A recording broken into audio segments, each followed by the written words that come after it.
जमीयत उलेमा हिंद के प्रमुख महमूद मदनी ने वक्फ अधिनियम की कड़ी आलोचना की है। उन्होंने इसे राजनीतिक साजिश करार देते हुए कहा कि यह कानून सुधार के नाम पर जमीन हड़पने की योजना है। उन्होंने शांतिपूर्ण प्रदर्शन की अपील की और हिंसा की निंदा की। मदनी ने लोगों को हर जगह शांतिपूर्ण तरीके से विरोध करने की अपील की। उन्होंने कहा कि हमने शांति से प्रदर्शन करने की सलाह दी है। हिंसा से हमारा आंदोलन कमजोर होगा, इसलिए हम इसकी निंदा करते हैं।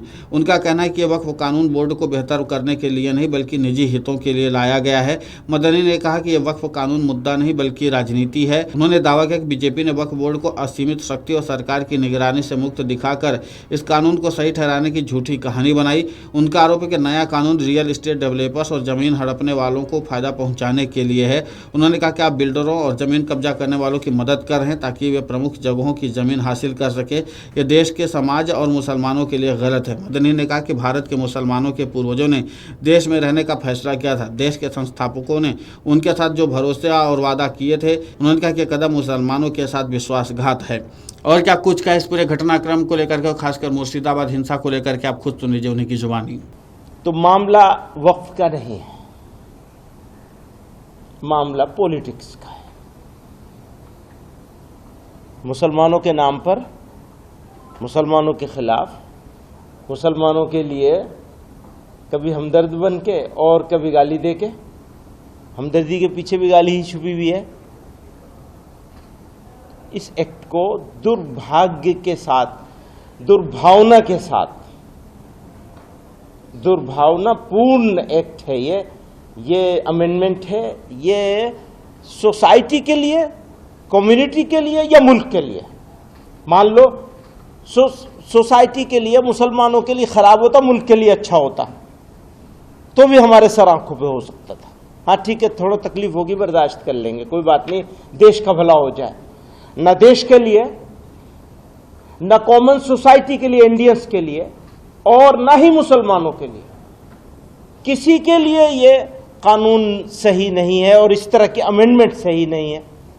स्ट्रेंथन करने की बात करते हैं तो एक छोटी सी चीज थी कि कब्जा करने वाले के खिलाफ, जैसे कहते हैं ये कब्जा कर रखा, हम लोगों ने भी कब्जा कर रखा, कब्जा करने वाले के खिलाफ क्रिमिनल केस बनेगा। आपने इस अमेंडमेंट में उस क्रिमिनल होने को, क्रिमिनलिटी को खत्म कर दिया। तो कैसे फायदा पहुंचाया आपने? आप तो कब्जा करने वालों को फायदा पहुंचा रहे हैं, बिल्डरों को फायदा पहुंचाना चाह रहे हैं कि जो प्राइम लोकेशन की लैंड्स हैं वो बिल्डर्स को मिल जाए। वहीं पश्चिम बंगाल के मुर्शिदाबाद और अन्य इलाकों जैसे जंगीपुर, अमतला, सूती, ढुलियान और उत्तर 24 परगना में वक्फ कानून के खिलाफ हिंसक प्रदर्शन हुए। इसमें कम से कम 3 लोगों की मौत हुई है। पुलिस ने 150 से ज्यादा लोगों को गिरफ्तार किया है। सिलीगुड़ी में एक मुस्लिम संगठन और कोलकाता के अलीगढ़ यूनिवर्सिटी के छात्रों ने भी इस कानून को वापस लेने की मांग की। पुलिस ने मुर्शिदाबाद के प्रभावित इलाकों में अतिरिक्त बल तैनात किया है। शनिवार को कलकत्ता हाईकोर्ट की विशेष बेंच ने मुर्शिदाबाद में हिंसा के बाद तुरंत केंद्रीय बलों की तैनाती का आदेश दिया। पीटीआई की रिपोर्ट के अनुसार सैकड़ों लोग हिंसा प्रभावित क्षेत्रों से भागकर मालदा में शरण लिए हुए हैं और इसी के नाते से कई तरह के सवाल उठने शुरू हो गए हैं। देखना दिलचस्प होगा कि अब इन इलाकों में शांति कब तक बहाल होती है, लेकिन फिलहाल बीएसएफ से लेकर के पुलिस की तरफ से लगातार मुस्तैदी से काम किया जा रहा है। वीडियो डेस्क कमरुजाला.com। अगर आप ये वीडियो YouTube पर देख रहे हैं तो हमारे चैनल को सब्सक्राइब कर बेल आइकन दबाएं और Facebook पर देख रहे हैं तो हमारे पेज को लाइक करें। 8 मिलियन प्लस सब्सक्राइबर, आपके इस भरोसे के लिए बहुत धन्यवाद। अगर आप ये वीडियो YouTube पर देख रहे हैं तो हमारे चैनल को सब्सक्राइब कर बेल आइकन दबाएं और Facebook पर देख रहे हैं तो हमारे पेज को लाइक करें।